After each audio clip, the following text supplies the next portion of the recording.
Assalamualaikum warahmatullahi wabarakatuh. Hai, perkenalkan nama saya Sonia Pitaloka, NPM 101207113, Prodi Manajemen. Kali ini saya akan membahas Marifatul Quran. Yang pertama yaitu Kalamullah. Kalamullah adalah firman Allah yang disampaikan Jibril kepada Nabi Muhammad SAW untuk dijadikan pedoman bagi kehidupan manusia. Menurut bahasa, kalamullah adalah dua kata unsur lafaz, yaitu kalam dan Allah.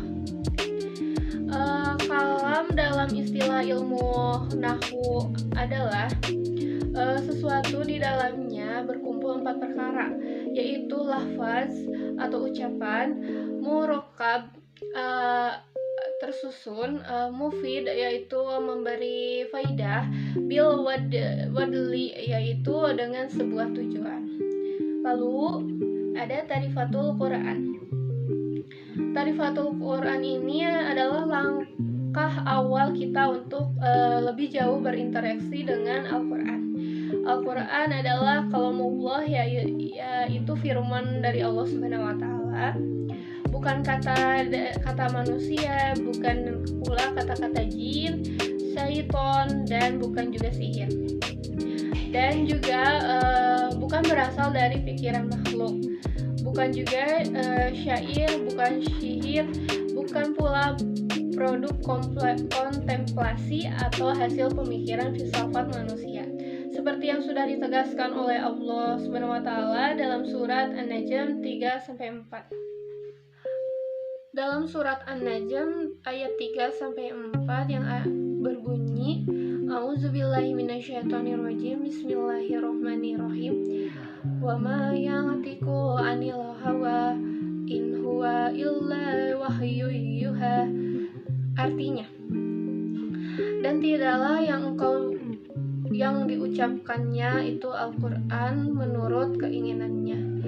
Tidak lain Al-Quran itu adalah wahyu yang diwahyukan kepadanya. Sejarah Al-Quran. Al-Quran diturunkan menjadi 3 tahapan. Yang pertama, Al-Quran turun secara sekaligus dari Allah ke Lauh Al-Mahfuz, yaitu suatu tempat yang merupakan catatan tentang segala ketentuan dan kepastian Allah.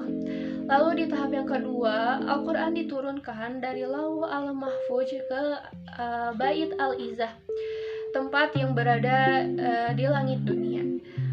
Dan tahap ketiga yaitu Al-Quran diturunkan dari Bait Al-Izzah ke dalam hati Nabi dengan jalan berangsur-angsur sesuai dengan kebutuhan.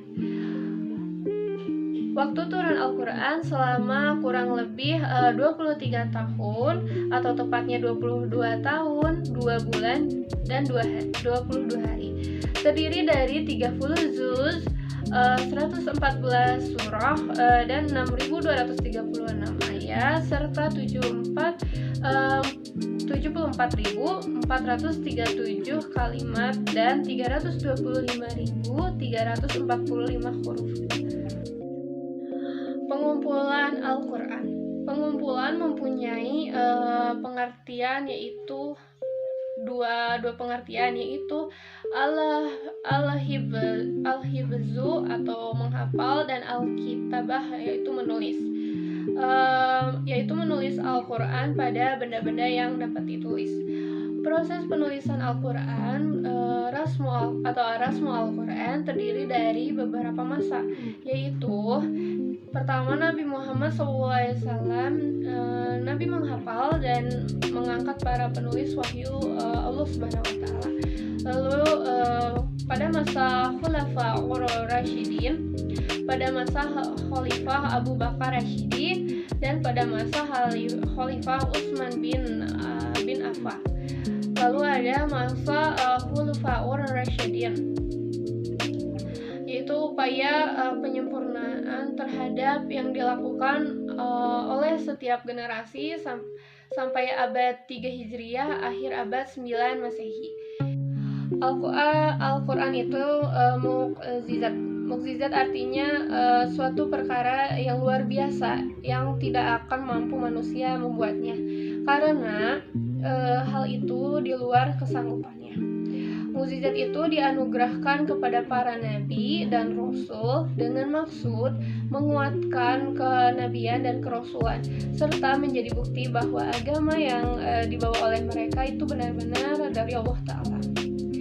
Nah, Al-Quran dari segi isinya pun mengandung mukjizat diantaranya. Di dalam Al-Quran terdapat berita-berita dan berjanji-janji dengan masa yang akan datang. Lalu yang kedua, terdapat fakta-fakta ilmiah yang tidak mungkin diketahui oleh manusia. Namun fakta tersebut dijelaskan dan dibuktikan kebenarannya. Lalu ada Asmaul Quran.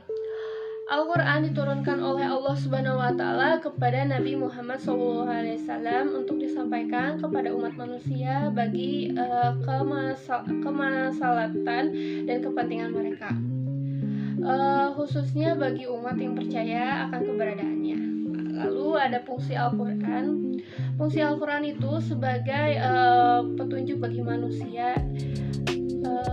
Dengan mengikuti petunjuk Al-Quran, manusia akan mempunyai arah dan tujuan hidup yang jelas dalam menjalani hidup. Lalu yang kedua ada Al-Quran sebagai peringatan dan pembelajaran bagi manusia. Allah Subhanahu wa Ta'ala menjanjikan kebaikan dunia dan pahala di akhirat karena ridhonya. Sebaliknya, jika kepada mereka yang kafir, durhaka dan mengancam dengan ancaman hukuman azab baik dunia maupun di akhirat. Nah, dalam Asmaul Quran ada nama-nama lain dari Al-Quran, yaitu yang pertama Alkitab. Nama lain Al-Quran yaitu Alkitab,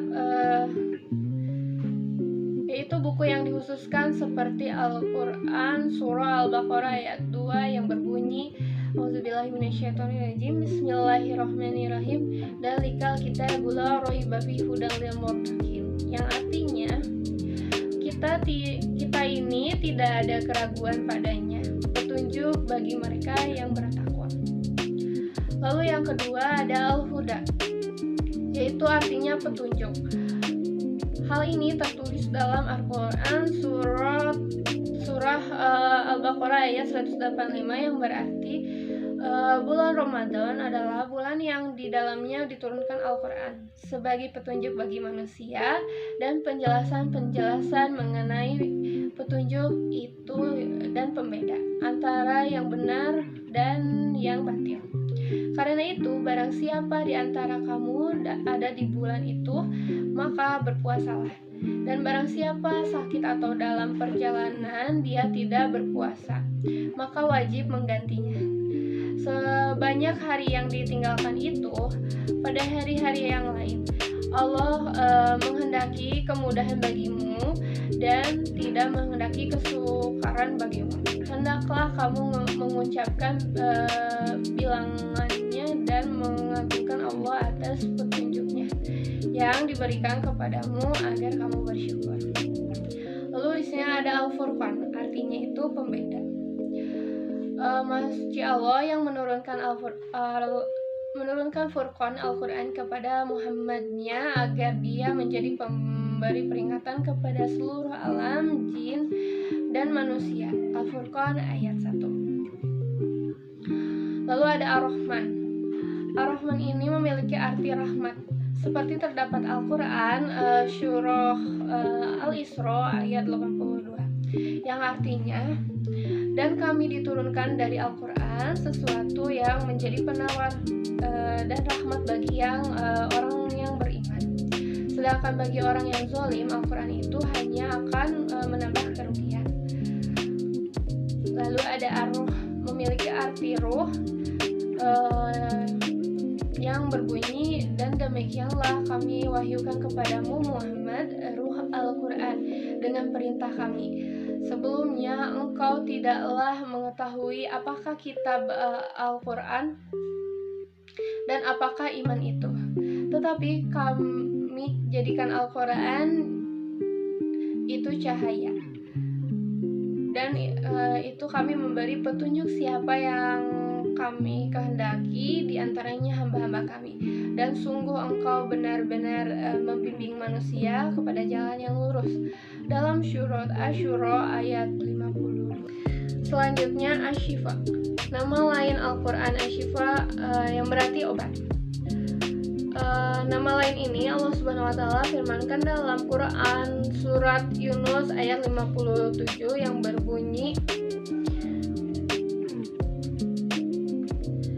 "Wahai manusia, sungguh telah datang kepadamu pelajaran Al-Quran dari Tuhanmu, penyembuh bagi penyakit yang ada di dalam dada dan petunjuk serta rahmat bagi orang-orang yang beriman."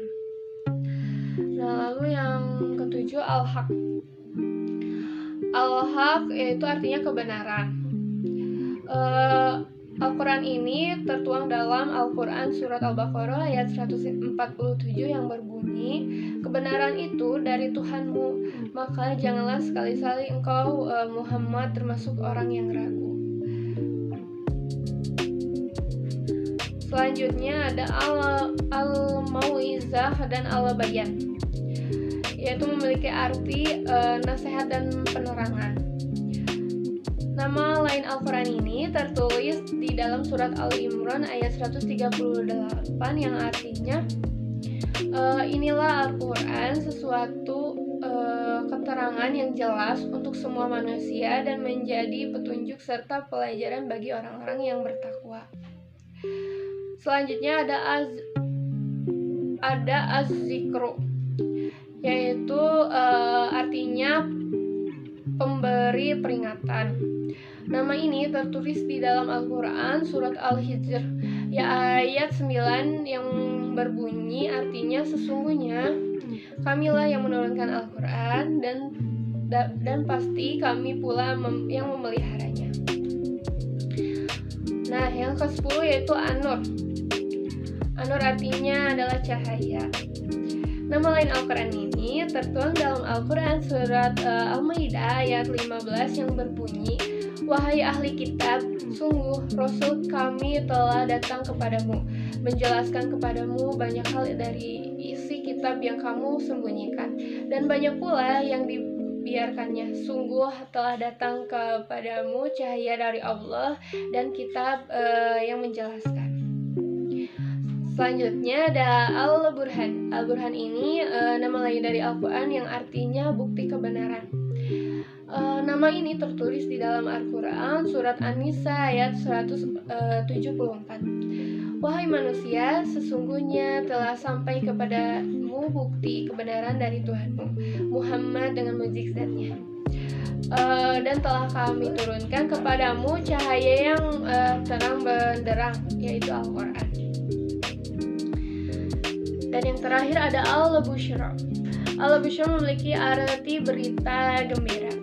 Nama lain ini tersebut dalam Al-Quran dan tertulis dalam Al-Quran An-Nahl ayat 89, yaitu, "Dan ingatlah pada hari ketika kami membangkitkan pada setiap umat seorang saksi atas mereka dari mereka sendiri, dan kami datangkanlah engkau Muhammad menjadi saksi atas mereka. Dan kami turunkan kitab Al-Quran kepadamu untuk menjelaskan segala sesuatu sebagai petunjuk serta rahmat dan kabar gembira bagi orang yang berserah diri, yaitu Muslim." Nama ini menjadi keistimewaan Al-Quran. Alhamdulillah, terima kasih atas perhatiannya dan sudah menonton video ini. Saya tuturkan terima kasih, jazakumullah khairan katsiran. Mohon maaf jika ada salah-salah kata dan pemateri. Mohon maaf bila ada kekurangannya. Terima kasih. Assalamualaikum warahmatullahi wabarakatuh.